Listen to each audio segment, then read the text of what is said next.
Why did this happen? Because the difference between real money and paper money, money which is sunnah and paper money, is that money which is sunnah is money in which the value of the money is in the money. Someone should teach that to the Saudis. Go teach it to the Saudis who want to teach Islam to all the rest of the world. Go teach it to the Saudis. The value of the money is in the money.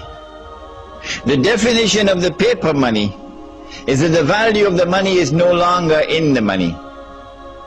And so the value can be changed.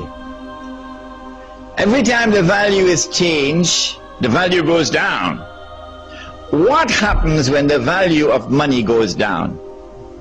The first thing is that there is a massive transfer of wealth from the masses to that predatory elite, which in this case was the government, Uncle Sam. The masses lost half of their wealth, almost half. That's the first thing that happens when the value of the paper money goes down. What's the second thing that happens? The answer is this. I worked for the whole month. I got my salary in gold. Could buy a camel. Took it home. Put it underneath the pillow. Took it off after 5 years. You could still buy the camel. 10 years, you could still buy the camel. But when I get my salary in paper now, you can buy a camel, take it home, put it underneath the pillow. Few years later, when I take it out, can't buy a camel anymore. Could only buy a jackass now.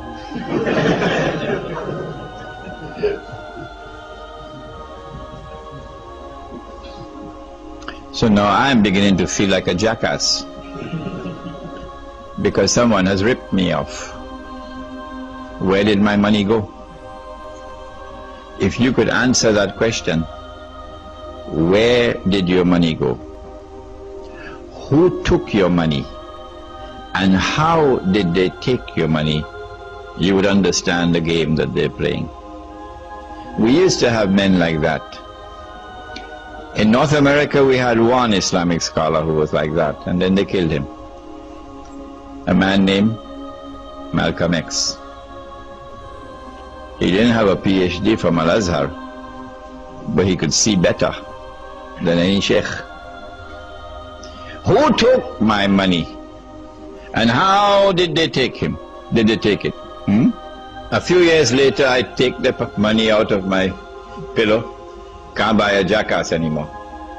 Can only buy a goat.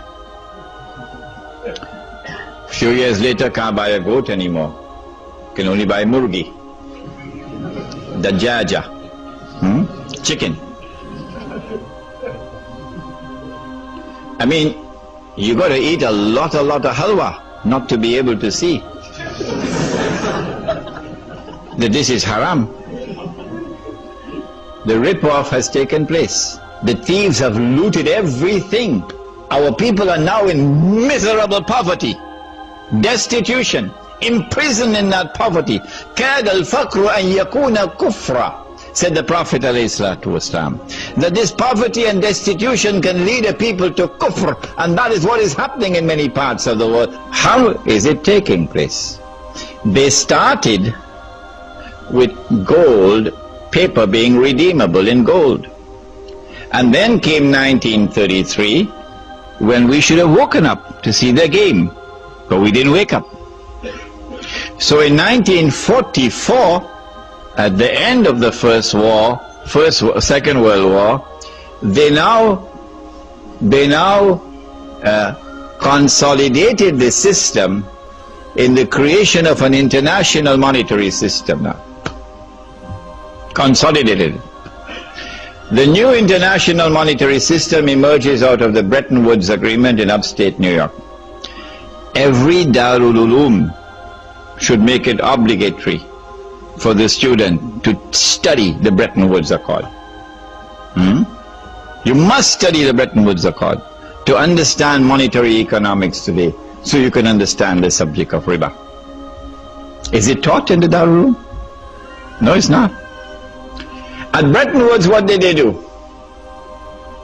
They said, no longer will paper be redeemable in gold.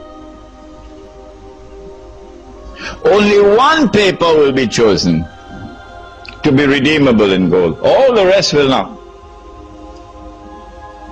The one paper which was chosen was the US dollar. So the US dollar will be redeemable in gold, but not sterling pound, and not Pakistani rupee, and not Indonesian rupiah, not Australian dollar. No, only one. So this is a major blow to the integrity of money. The second thing that they did was to declare that the only people who could come to Uncle Sam to redeem their paper for gold are governments. You and I can't do it. Only governments, only central banks. So now the entire system has lost 99% of its integrity. It has only 1% left of integrity, but those fellows are still eating halwa. 1% integrity left. That governments, central banks can go to Uncle Sam with their US dollars and demand the gold. Nobody did. From 1944 to 1971, nobody did. The Vietnam War took place in the late 60s, and Uncle Sam printed a lot of paper to finance the war. And Uncle Sam didn't have the gold to back that paper.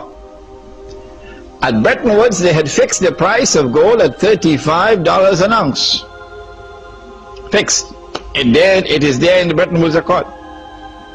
Uncle Sam didn't have the gold to back all that paper. So in September 1971, the British government came in one Friday evening perhaps with $3 billion and said, Uncle Sam, we want the gold. Uncle Sam knew that the game was up. The game was up. Because come Monday morning, guess who is going to be at the front of the line? Saudi Arabia. Or who behind Saudi Arabia? Kuwait. Huh? And a whole long line of people, of government, central banks, we want the gold. So Richard Nixon retired to Camp David, and then on Sunday he had addressed the American people, and he said, we gave our word, but we don't have to keep our word. We gave our word, but we don't have to keep our word. We will no longer honor our obligation under Bretton Woods to redeem paper for gold from central banks. And so since September 1971, this may be news for some of you who have been eating halwa. Since September 1971, there is no legal link between paper and gold. It's gone. Now all that they have to do, those who want to rule the world, all that they have to do is to take control of money. Anyone who takes control of money can rule the world.